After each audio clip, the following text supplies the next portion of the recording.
Boys and girls, ladies and gentlemen, welcome back to In the Eyes of Truth, another episode. We have our friend Scott Bennett, who's been in Belgrade for these last couple of days. And with him is Johnne H. He's an independent journalist from Australia. And we're going to discuss A, what's going on in Belgrade, and B, your forefathers were the salt of the earth. But they understood that that earth did not need the salt of their tears.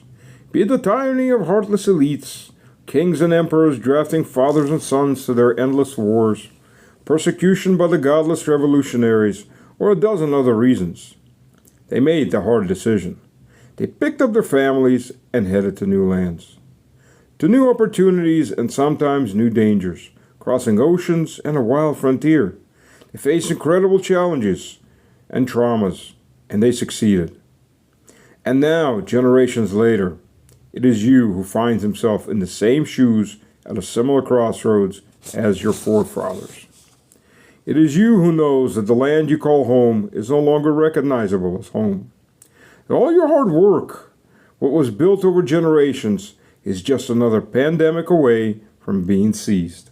The freedoms your forefathers fought for are hanging on by a shoestring, with globalist billionaires and conglomerates coveting your land. As the powers that be may plan to draft your sons and your daughters for their foreign adventures. It doesn't matter if you're American, Canadian, or Australian. Your children's future is no longer bright. You're the new Afrikaners marked for expropriation. The militantly woke no longer have a place for your faith in God or your big families. And they're coming for your land and the water rights that have sustained your family farm, your way of life. What is to be done? And where do you turn? There is hope. There is a land. The last great Christian land that loves farmers, loves big families, and loves God. A place where land is bountiful and very affordable. The government's not intrusive. Taxes are low. And your faith and big families are not only welcomed, but celebrated. That land is Russia. And ExitStrategy.world is here to help you make this hopeful future a reality. We will assist you in organizing your move, opening new accounts, moving your hard-earned wealth across borders, procuring farmland and documents. A prosperous future belongs to those with the courage to show up for it. ExitStrategy.world. ExitStrategy.world, the new Mayflower of the 21st century. How the economic forum in St. Petersburg went. I myself just got back from Zaporozhye. Took a lot of aid down there, a lot of electronic equipment. I can say for the most part, Zaporozhye is basically quiet, unless you're right on the line of contact. Except for some drones coming in, so you hear some fire here and there. It's relatively quiet sector at the moment. Wasn't last summer, but it is this summer. How are you finding Belgrade these days? Well, I'll tell you, it's a beautiful city, aside from the air raid sirens and the bombs and the missiles and the French hammers and the clusters and the HIMARS that are being lobbed against the city and the people. And really, this is a declaration of war by the West and NATO upon Russia by this action. Attacking a Russian city is a declaration of war. And of course, they're doing this without the knowledge of the American people. They're going around the constitutional process of war. So I'm going to take all of the videos and the evidence that I've accumulated here just specifically on Belgorod. But despite my other experiences prior in Donetsk and Mariupol and Soledar and Godolovka, but this is a different animal, as you know, Stanislav. So I think this is going to be very explosive to take back. And Johnny's been here longer than I have in Donetsk and so many other places that you two really have a lot of kinship and your experiences in these direct zones down there. So we've been traveling together, and it's been very eye-opening and very heart pulling at the same time, because all of the Russian citizens that are subjected to this both show the great Russian strength and the character and the forgiveness, and there's no animosity towards us as Westerners, just kindness and gratefulness. So it's been a great experience, both sad and at the same time inspiring. Yeah, it, Belgrade, for the viewers don't know, for example, last time I was down in Gorlovka and, visiting my aunt in Yasenovata, you hear the rounds coming in day and night. I mean, you're standing there talking, you can hear a round coming in 100, 200 meters away or a kilometer away, hitting something. They're just randomly shelling the city. But the way the West gets around that is they claim that as, well, that's part of Ukraine, because we don't recognize it as being part of Russia. But Belgrade, for those who don't know that, it's deep inside well, deep, relatively deep. It's about 50 kilometers away from Kharkov, but it's inside Russia. It's inside the old borders of, say, 1991 Russia. So that's not in the battle zone as far as eastern Ukraine goes. Yeah, I was also in Zaporozhye 3 weeks ago. I've also observed what you observed, that it was quite peaceful. I mean, there was some shelling in Tokmak and Hmm. few areas that are close. But yeah, Zaporozhye is a different animal, it seems, to Donetsk for sure. I mean, I'm in the Donetsk Telegram groups even when I'm not in Donetsk, and every day somebody's killed, at least in Petrovsky or Yeah. Gorlovka or somewhere. Donetsk city center is a bit improved since Avdiivka has been liberated, but Donetsk is shelled all the time. Oktobersky, Preva all the Alexandrovka, Petrovsky, Golovka. Golovka is a nightmare because for some reason Golovka is shelled all the time with cluster munitions. What I observed in Donetsk in the last few months, they haven't used cluster munitions, but Golovka all the time is shelled with cluster munition. But yeah, Belgorod is what in Donetsk they call Big Russia, what we call pre-SMO Russia, and I would say on a sunny day, there's at least a dozen air raid sirens.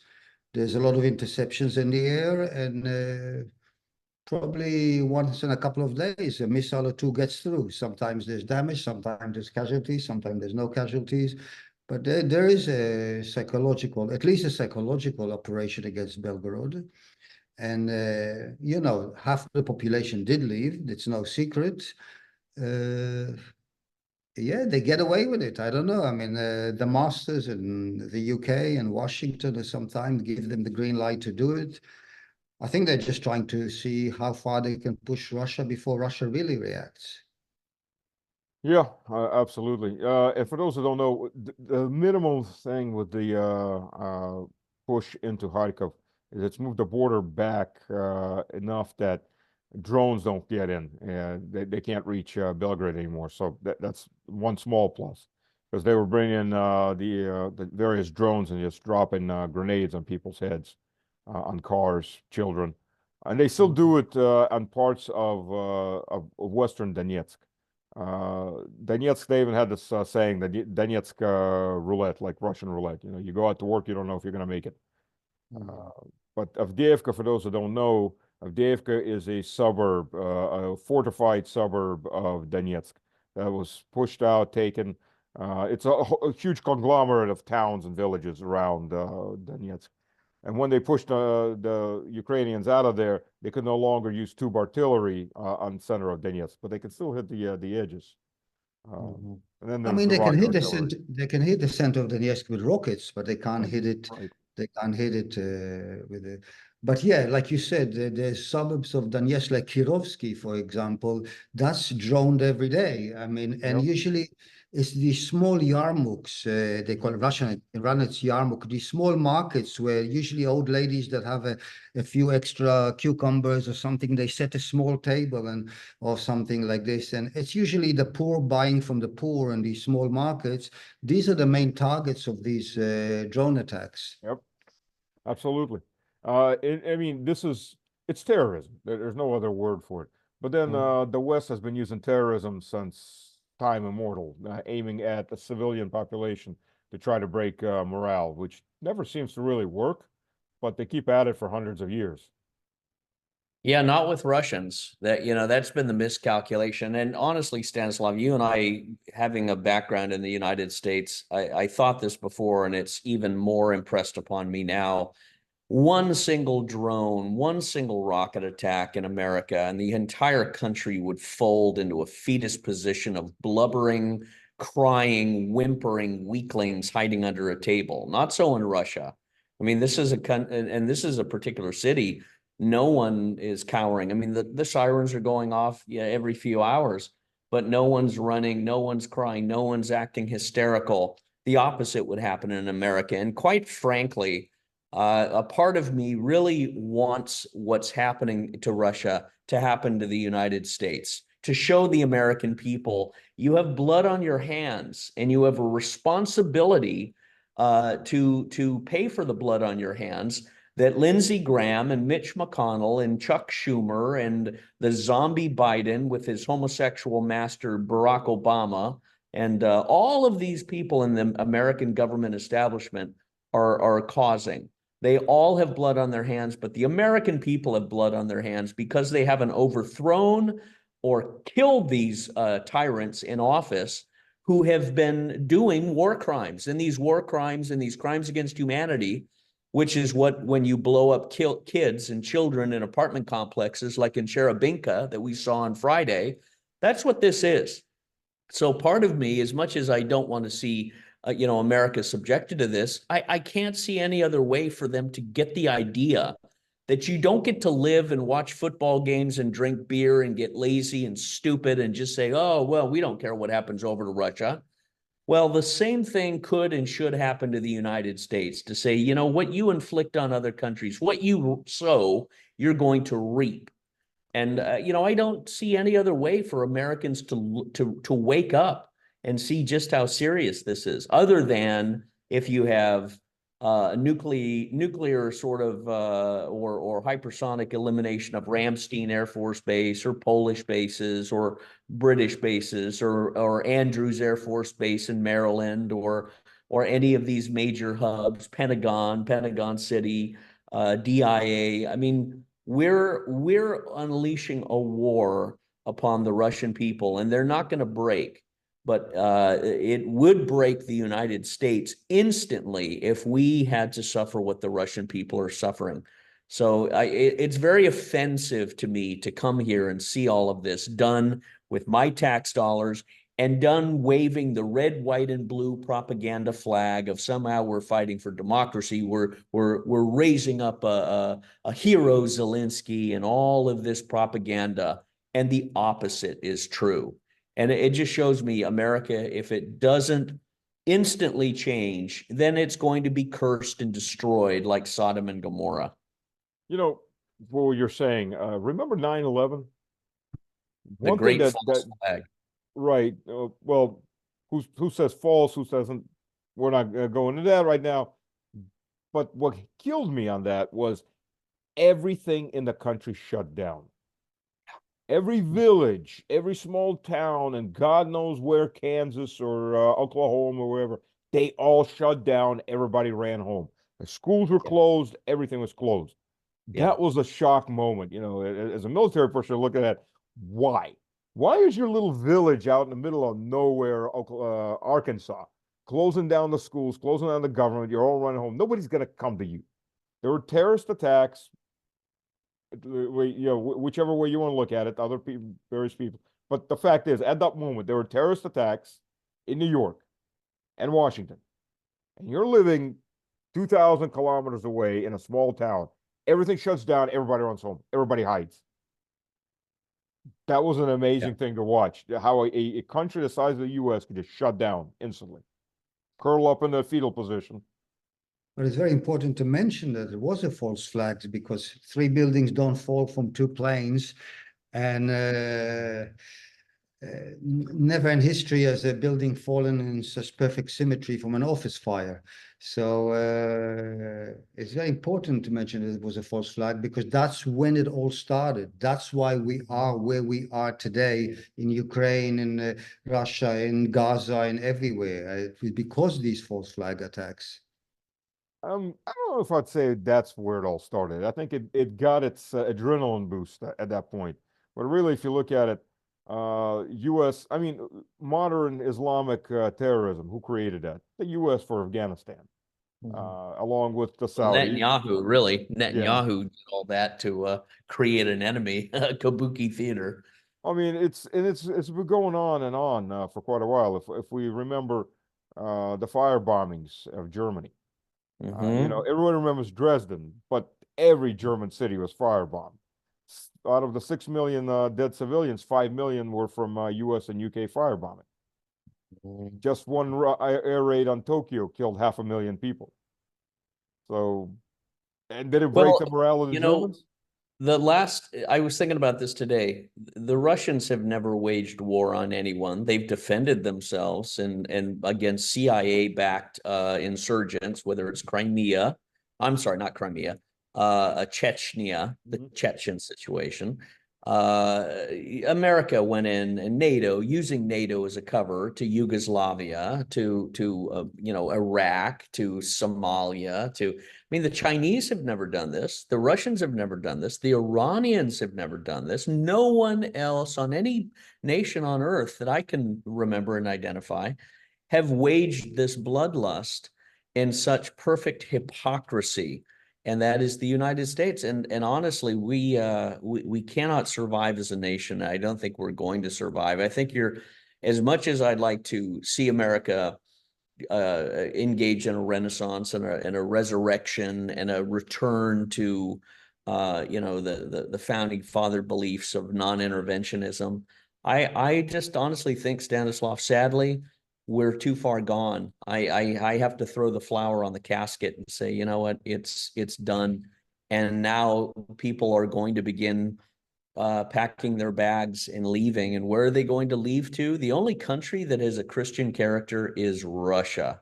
Russia is the only place that has Christian ethics and morals and family values. We're walking on the street in Belgorod, and there are billboards with mothers and fathers and family and celebration of marriage right in front, all over the town square. There are sculptures in the park of a mother walking with a baby carriage and her little daughter trailing behind her with a puppy dog trailing behind her in grass, like a sculpture made out of grass in the park in Belgorod. These warm and are pure and nourish my heart.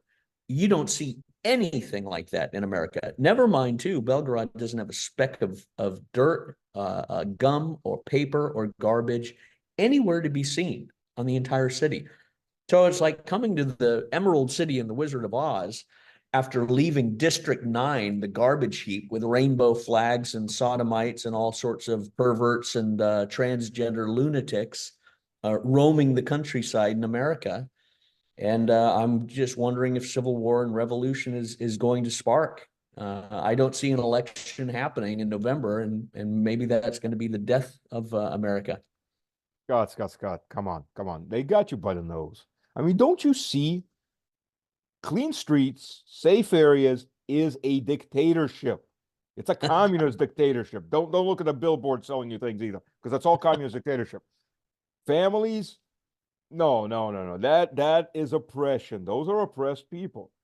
You don't have non-binary parent 1, 2, 3, 5, and 12, and 150 million gender kids on drugs, Yeah. popping pills. That's a sign of democracy. After all, what were we told when Tucker Carlson compared the subway system, the metro in Moscow to that in New York, the slum ghetto falling apart metro in New York that you really need to be Yeah. packing for it if you want to survive? That's Yeah. democracy. This was Stalinism. I mean, they got you by the nose. Yeah. Well, it's we notified Napolitano and Tucker and these people saying, hey, there's two Westerners in Belgorod being shelled, and this is the front lines. This is really the place where Russia is being attacked. Do you want firsthand information and notice? And I was very disappointed because Tucker didn't reply. Judge Napolitano said he was too busy.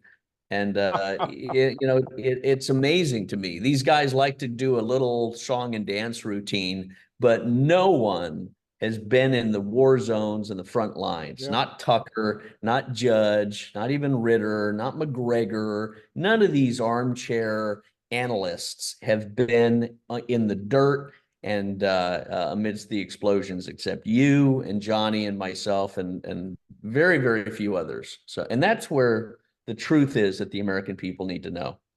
Yeah, my hat's off to Lancaster because he's really up front. And that's something that most people don't understand. The West defines any journalist, any war correspondent that isn't pushing their side as a propagandist. And if he's a propagandist, he's a quote legal target for the West. And the Ukrainians and the Western special forces that are in Ukraine actively target and murder journalists. Just the last week. Last week, two journalists were Yeah. murdered, and I know one of them. I mean, I don't know him personally, but I've seen him many times. I mean, you know how in Donetsk the journalists get together sometime, and I won't mention actually the place. Actually, Yeah, don't please. yeah, but you know the place I'm talking about. So yeah, it's a few. Even in the year that I've been in Donetsk, quite a few journalists have been killed. I mean, one thing that I've covered some months ago, it was when a fuel train was hit. We got a double tap and cluster bombs afterwards, and one of my colleagues was hit and injured quite badly. I mean, he's okay now, but you know, the cluster got in between his vest, you know, and yeah, journalists are targeted all the time, and it's why we can't even wear blue. Yep. People often ask me, why don't you wear a blue vest and a blue helmet? Well, I don't want to be a target for snipers, you know? Right. And for people who don't understand what a double tap in this case means, Ukrainians do this all the time. They'll hit some site, they'll wait for emergency services to show up, or journalists, or civilians running out there to help the wounded, and then they'll drop another rocket on top of that, another cluster munition. Particular cluster munition because it spreads over a large area and it does a lot of shrapnel damage, particularly anti-personnel shrapnel damage. So they'll get a double kill is what they're trying to do, maximize civilian casualties, murder people. And in non-nice terms, murder and massacre people, civilians. Mhm.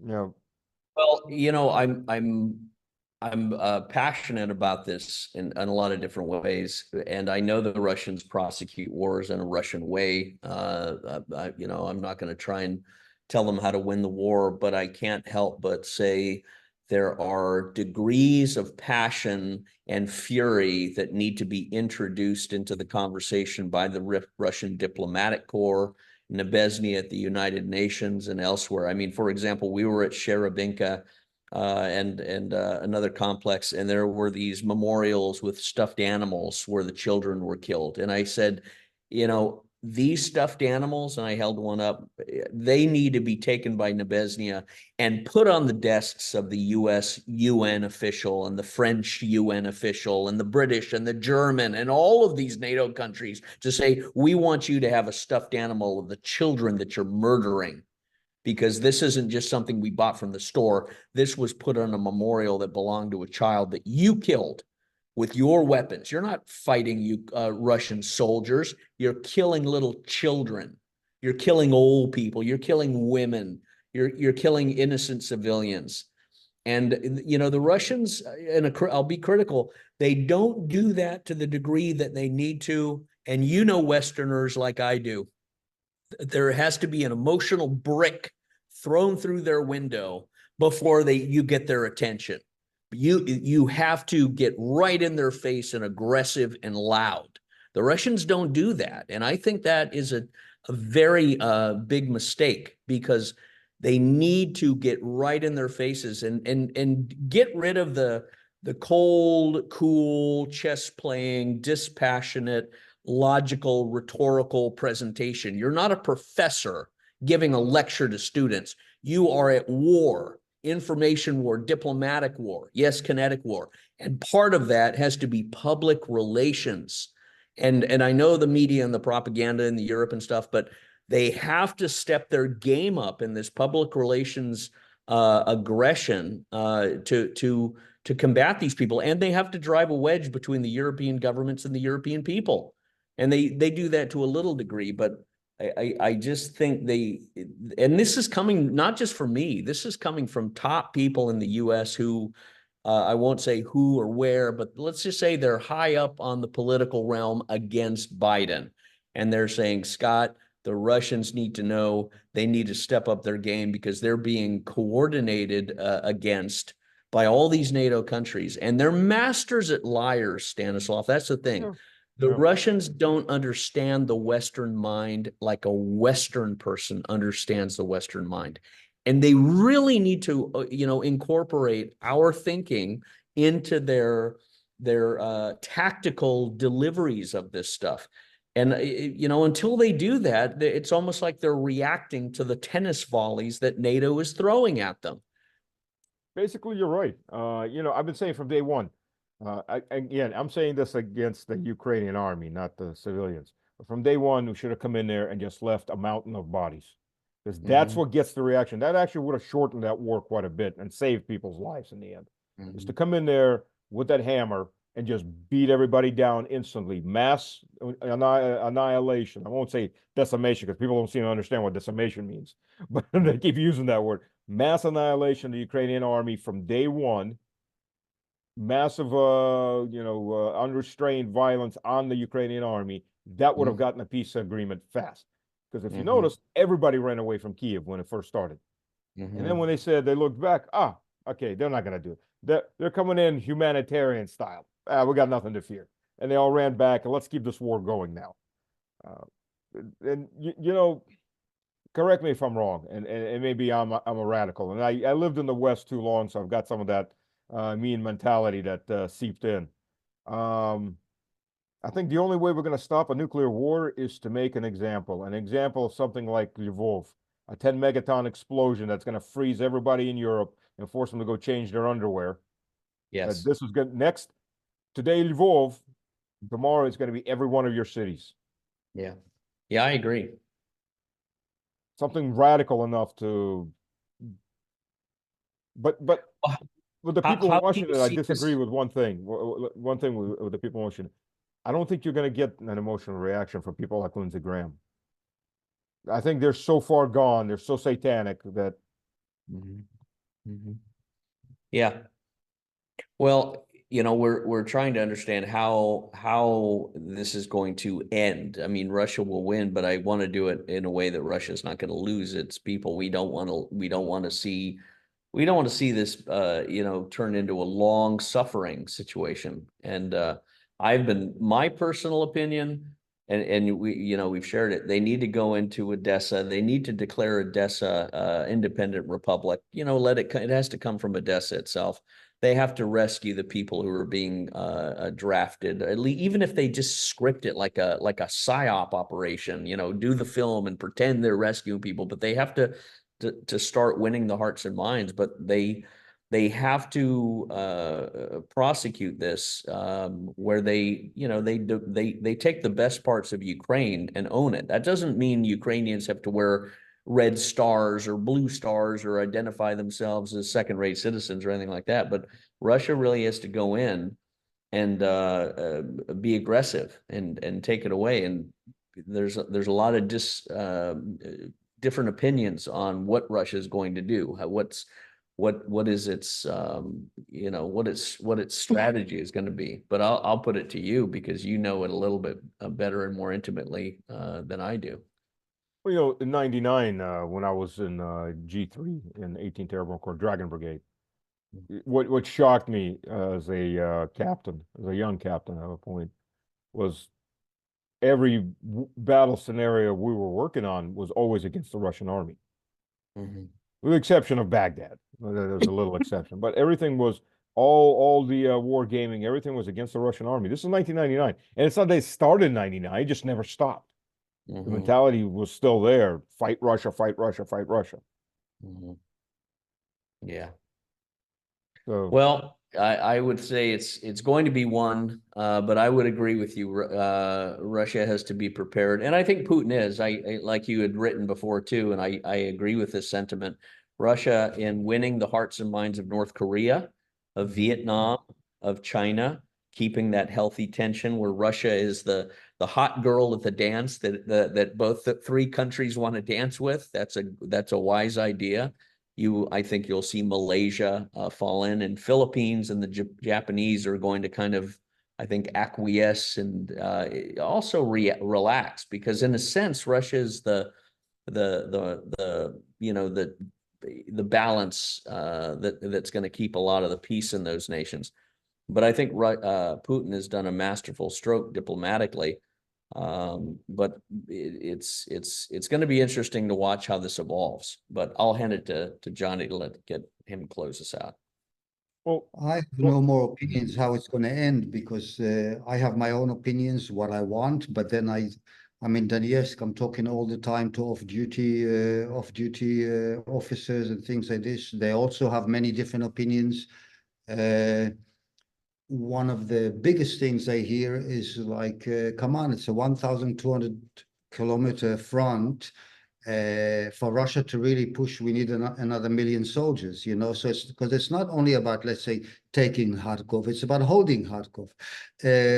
So I think sometimes we have some unrealistic expectations. Putin is conducting this war in a way that he wants the Russian economy to grow and not to collapse. If the country goes totally to a war footing or totally to a war economy, that's very dangerous. So he's balanced the war economy with a peace economy. The only country in Europe with a growing GDP and things like this. So yeah, I think a shorter, more ferocious war would actually lead to less casualties. But there's other calculations that I'm not privy to, I'm not a witness to, either, you know, so it's very hard to judge why it's not going faster. I wish it did go faster. Many people in Ukraine in their hearts wish Russia would come faster and things, but like my mate Patrick always says to me, it is what it is. So it's yeah, it's not a comfortable war. It's for me personally, as somebody who's just stayed in Donetsk. I mean, for the first 6 months, I didn't leave Donetsk for one day even. So just to observe the slow bleed, the suffering of the population. The people on the front line are usually the disadvantaged people. They're usually the invalids, the pensioners, the people with money and people with possibilities. They left the front line and they're staying usually in Donetsk or Makiivka. They're not staying in these suburbs. So yeah, it breaks my heart, but there's also a bigger picture, and I hope, I just hope that they really know what they're doing, you know, that there's really a plan, you know. yeah, and this is a good carryover. We got another 6.5 minutes to the next one. As you were talking about Japan, if you look at all of these countries, they're all in deep recessions, or really, or like Germany in a depression, even though they don't want to recognize as that. And it all leads back to, in this case, St. Petersburg. How was the economic forum for the growing countries that aren't in the U.S. vassal bloc?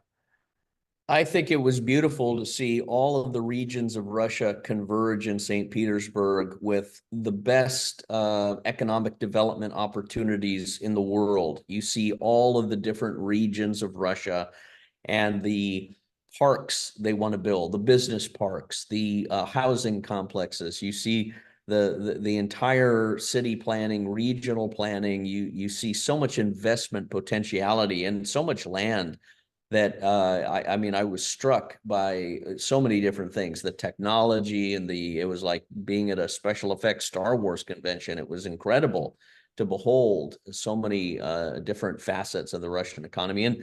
And quite frankly, there's so much space. You could have the entirety of the Christian, conservative, patriot, Republican population leave America, which would maybe be a good thing, and move to places like Siberia or Sevastopol in Crimea or other places. and you'd have a happier, healthier society in many ways. I mean, the West has become so toxic with this madness and demonism of sexual schizophrenia, transgenderism, broken families, no-fault divorce, climate change religion, this pathology that animates people's minds. There were people that moved to Russia. I'll never forget. And this woman had said she came to Russia and they were all happy. Everybody that I've ever met that's moved to Russia is happier than any other experience in their life. They're full of smiles and joy. They feel safe. And this woman had said when she was in America, she was being harassed and shamed because she had 5 children. 5 children, beautiful children, repopulating the world. And she's shamed and harassed by these psychotic, no children, no marriage women, these toxic Skigsian witches. And it just shows you America is completely abandoned, lost, gone when it comes to family and the real things that matter. Russia doesn't. Russia encourages marriages, encourages families, and it's about economic development. They just want to do business. So I see all of these countries in Europe collapsing. Macron, he's a dead man walking. Schultz, Rishi Sunak, they're all going to be cleaned out, and Biden as well. But that doesn't mean there's not going to be an absence of a revolution. But I was so impressed with St. Petersburg because the potential of Russia is unmatched, and it's incredible. It really is an incredible country. Very true. I fully agree. And up to 19, my wife's from Georgia, Republic of Georgia. But when we moved back in 2010, she was kind of still looking at me like, We're gonna get some big sound now, so maybe we need to hold. You may hear a siren. well, that's good for the show, actually, for people watching. And No, I just got on the Telegram rocket warning, and so. And that's another thing. On your phones, you get text messages in all these zones, like bad weather. Well, yeah, kind of like bad weather. Evil men doing evil things to innocent Yeah. people. Well, let me ask you that because it popped into my mind that the storm that they just had in Moscow a couple days ago, I saw that as a weather weapon. I've never seen such hurricane force winds toppling yeah, there goes the siren, toppling the roofs. And that's something that needs to be understood, that these weather weapons. It's happened. What they call hurricanes. We can't hear you. Leave it. Yeah, we can hear it a little bit in the background. These what they call hurricanes, it's not a hurricane. It's a thunder front. It's basically that's all it is, a thunderstorm front, a wide front. You know, you've lived through hurricanes. Unless you've lived through an actual hurricane, what they call here a hurricane is not a hurricane. We actually had a tornado. Wow, it's a tornado. Compared to the tornadoes that come across the U.S., it's like, yeah, that's a category 1, maybe 2, and it's a big deal because it's a different climate. But yeah, it was a bad thunderstorm. We've had worse. We've had better. It happens. Everybody panics here, but again, until you've lived through a couple real hurricanes, the 300 kilometer wide storm front that's coming through and raising water levels by 2 meters. I live in the southeast for half my life, so yeah, you get hurricanes, 4 or 5 big ones a year, and then a couple of really really big ones. So it wasn't that bad. Yeah, if you got problems with your roof, you're gonna find out. Any kind of front. It was all my yard work that I was planning for the day was gone, and all the computer work that I was planning for the day was gone because we lost electricity too. So it's kind of a wasted day, but it wasn't that bad. It really wasn't that bad. They make it a lot worse, seem a lot worse. No, there were people that died, and usually it's people that either hide under trees.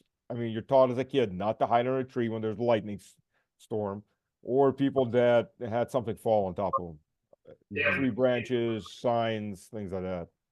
You know, people panic, they go hide whatever doesn't look like it's going to rain on them, and it just falls on them. Mhm. So it's great to Well, hear St. Petersburg. You know, next conversation, let's talk because we're almost out of time. We got less than a minute. What you said, repopulating the world, and what most people understand is the gigantic crash in population that's already happening in some countries, and it's going to happen in almost every country in the world, including Africa, including their dynamics all look crap. Mhm. So, but that's a good topic. If you want Yeah, to I think Russia is you and I think others have said Russia is the ark for God-fearing, God-loving, family-loving people. And let those who want to remain in Sodom and Gomorrah, they will turn to pillars of salt. They'll have their reward. But I see a mass exodus because God's allowing the West to completely destroy